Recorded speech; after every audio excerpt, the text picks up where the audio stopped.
Hello friends, number system का important video कहेंगे इसको, क्योंकि इसमें जो प्रश्न रखे गए हैं बहुत ही गहराई से प्रश्न को समझने वाली जानकारी है।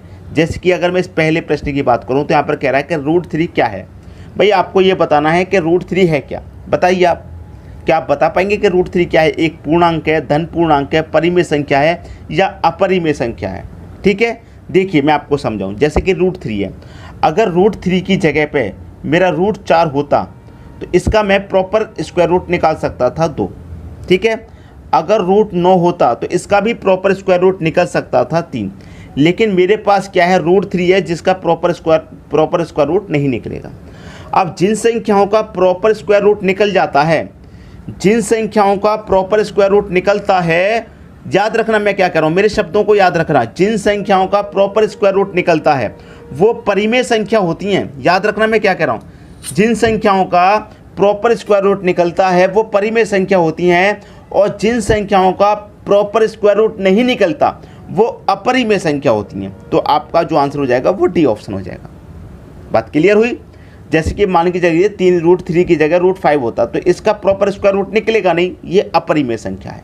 ठीक है, √6 होगा, इसका भी प्रॉपर स्क्वायर रूट निकलेगा नहीं, ये भी अपरिमेय संख्या है। लेकिन जिन संख्याओं का प्रॉपर स्क्वायर रूट निकलेगा वो क्या हो जाएंगी, परिमेय संख्या हो जाएंगी। बात क्लियर है? अगर प्रश्न मेरा होता कि √4 क्या है तो √4 मेरा परिमेय संख्या है, क्योंकि स्क्वायर रूट इसका पूरा नहीं निकल जाएगा। ठीक है, अच्छे से समझ में आ रही है बात। अब देखेंगे अगला प्रश्न। अगला प्रश्न है, शून्य क्या है? शून्य, जीरो क्या है, ये आपको बताना। भाई बताइए, प्राकृत संख्या है, पूर्णांक संख्या है, धन पूर्णांक है या ऋणात्मक संख्या है? देखिए सबसे पहले तो मैं प्राकृत संख्या की बात करूं तो प्राकृत संख्या कौन सी होती है, जो 1 से स्टार्ट होती है। 1 2 3 4 और ये चलती जाती हैं आगे तक। प्राकृत संख्या 1 से स्टार्ट होती है और अंत तक चलती जाती है, अनंत तक। ठीक है, और पूर्णांक संख्या कौन सी होती है दोस्तों? पूर्णांक संख्या होती है जो 0 से स्टार्ट हो। 0 से स्टार्ट होती हैं 1 2 3, और ये क्या करती हैं, 0 से स्टार्ट होती हैं तो 0 का मतलब है ये परिवार बनाती है। जैसे 10 बना दिया, 100 बना दिया और आपका 1000 बना दिया। इस तरीके से जिस संख्या में 0 लग जाता है वो संख्या आपकी पूर्ण संख्या हो जाती है, और ये 0 से स्टार्ट होती है पूर्णांक संख्या। और धन पूर्णांक संख्या जो है वो धन पूर्णांक होती है, जैसे 1 + 2 + 3 + 4, मतलब 1 से तो स्टार्ट हो रही हैं लेकिन प्लस में स्टार्ट हो रही हैं, +5 ऐसे ही आगे तक बढ़ती जाएंगी, ये धन पूर्णांक। और ऋणात्मक संख्या होती है जैसे -1 -2 -3 -4 -5 -6, इस तरीके से ऋण में ऋणात्मक साइन होता है, इसमें माइनस में चलती जाती है। तो हमसे पूछ रहा है कि शून्य क्या? जो शून्य है दोस्तों हमारा वो कहाँ पर शामिल हुआ है? प्राकृतक में नहीं आया, धन पूर्णांक में भी नहीं आया, ऋणात्मक में भी नहीं आया, पूर्णांक संख्या में आया है। तो जो शून्य है हमारा वो एक पूर्णांक संख्या है, 0 से स्टार्ट होती हैं और 0 पर ही ख़त्म होती हैं। याद रखना, एक परिवार बनाती हैं, 10 से 10, 100, 10,000, 1000, कुछ भी। ठीक है, तो 0 हमारी एक पूर्णांक संख्या है। अब देखेंगे हम अगला प्रश्न। अगला प्रश्न है, किसी संख्या को 0 से भाग करने पर प्राप्त होता है। भाई आपको बहुत सारे बच्चे होंगे जिनको नहीं पता, यहाँ पर कन्फ्यूज़न रहता है, अभी क्लियर हो जाएगा। कह रहा है किसी संख्या को, नहीं पता कौन सी संख्या है, हम मान लीजिए x ही ले लेते हैं। x को मैं 0 से भाग करूं तो कुछ बच्चे क्या करेंगे कि किसी भी संख्या को अगर हम 0 से भाग कर रहे हैं तो उसका आंसर 0 कर देते हैं, लेकिन ये गलत है। कोई भी संख्या है अगर मैं उसमें 0 से भाग करूंगा तो 0 नहीं आएगा। जैसे कि मान लीजिए मैंने 10 में भाग किया 0 से, तो 10 से अगर मैं 0 में भाग करूंगा तो उसका 0 नहीं आएगा, उसका क्या आएगा, इन्फिनिटी आएगा। याद रखना, जैसे कि अगर मैं 2 में यहाँ पर 0 से डिवाइड कर दूँ, 10 में करूँ चाहे 2 में करूँ, कितने में भी करूँ, तो 2 में अगर मैं 0 से डिवाइड कर दूँ तो 0 नहीं आएगा, इन्फिनिटी आएगा। याद रखना, कोई और संख्या जैसे 11 ले लूँ, 11 में अगर मैं 0 से डिवाइड करूँ तो क्या आएगा, इन्फिनिटी आएगा। अगर आप किसी भी संख्या में 0 से डिवाइड करते हैं तो 0 उसका आंसर नहीं आता, ये गलत है। अगर आप किसी भी संख्या में 0 से डिवाइड करते हैं तो उसका आंसर क्या आता है, इनफाइनाइट आता है। लेकिन अगर कोई भी संख्या है, मान लीजिए कोई भी संख्या है, उसमें अगर आप 0 से मल्टीप्लाई करेंगे तो उसका आंसर 0 आता है।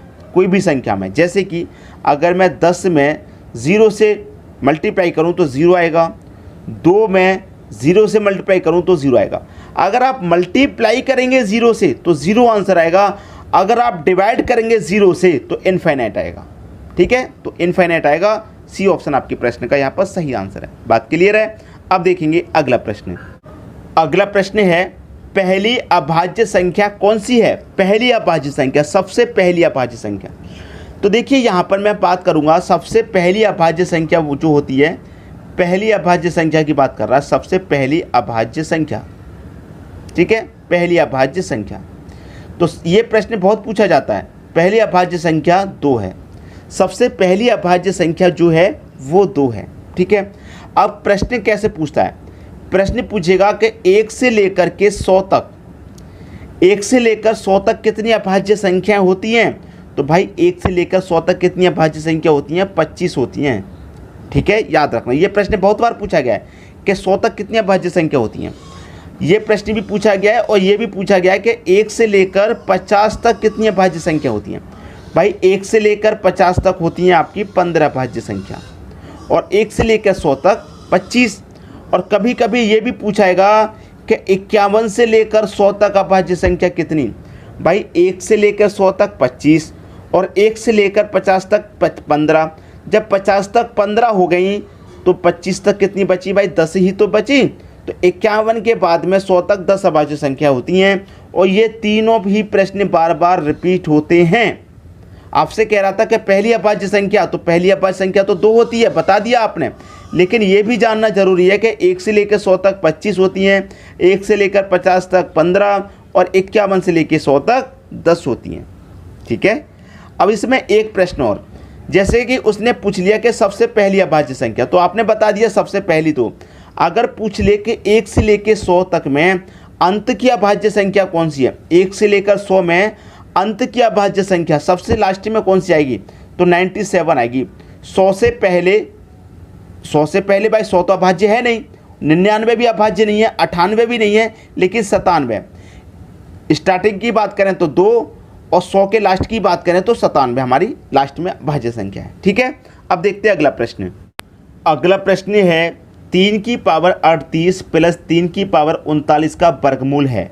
भाई इसका वर्गमूल पूछ रहा है और प्रश्न में ऐसा ही प्रश्न आता है एग्जाम में। कैसे सॉल्व करना है? वर्गमूल पूछ रहा है तो सबसे पहले तो आपको ये वर्गमूल वाला साइन ले लेना है, ठीक है, ले लिया। अब देखिए मैं ध्यान से देखूंगा कि 3 की पावर 38 यहाँ पर भी है और 3 की पावर 38 इसमें भी शामिल है, तो मैं 3 की पावर 38 को कॉमन ले लूँगा कि नहीं ले लूँगा? ले लिया। तो 3 की पावर 38 कॉमन आ गया तो 1 बचा, प्लस अब 3 की पावर 38 कॉमन चला गया तो 3 की पावर 1 बचा। अब पावर 1 लिखो चाहे मत लिखो, एक ही बात है, ठीक है। अब देखिए 1 प्लस 3 कितना हो जाएगा भाई? 4 हो जाएगा, गुने में 3 की पावर 38 यहाँ पर दे रखा है, ठीक है। अब देखिए स्क्वायर रूट में सॉल्व करूँगा, जब वर्गमूल को मैं सॉल्व करूँगा तो 4 का वर्गमूल कितना आ जाएगा? 2 आ जाएगा, और 3 की पावर 38 का वर्गमूल कितना आ जाएगा? 3 की पावर, यहाँ पर याद रखना मैं सॉल्व कर रहा हूँ, पावर आधी हो जाती है 19, 2 इंटू 3 की पावर 19, 2 इंटू 3 की पावर 19। याद रखना कभी भी वर्गमूल पूछे तो 4 का वर्गमूल कितना होता है? 2, और 3 की पावर 38 का वर्गमूल कितना हो जाएगा? 3 की पावर 19। जो पावर है वो आधी हो जाएगी, पावर क्या हो जाएगी? आधी। बस आंसर आ गया, समझ में आ गई बात। अब देखेंगे अगला प्रश्न। अगला प्रश्न है 3 की पावर 34 प्लस 3 की पावर 35 का वर्गमूल। वर्गमूल पूछ रहा है तो सबसे पहले तो वर्गमूल वाला साइन लगा लीजिए। अब वही करूंगा, 3 की पावर 34 यहाँ पर भी है, 3 की पावर 34 इसमें भी शामिल है, तो 3 की पावर 34 आपका कॉमन आ जाएगा, ठीक है। अब 3 की पावर 34 चला गया कॉमन तो 1 बचा, प्लस यहाँ कितना बचा? 34 चला गया तो 3 की पावर 1 बचा। 3 की पावर 1 लिखो चाहे मत लिखो, तो 1 और 3 कितना हो जाएगा भाई? 4 हो जाएगा, ठीक है। 3 और 1 4 इंटू 3 की पावर ये कितनी है? 34 है।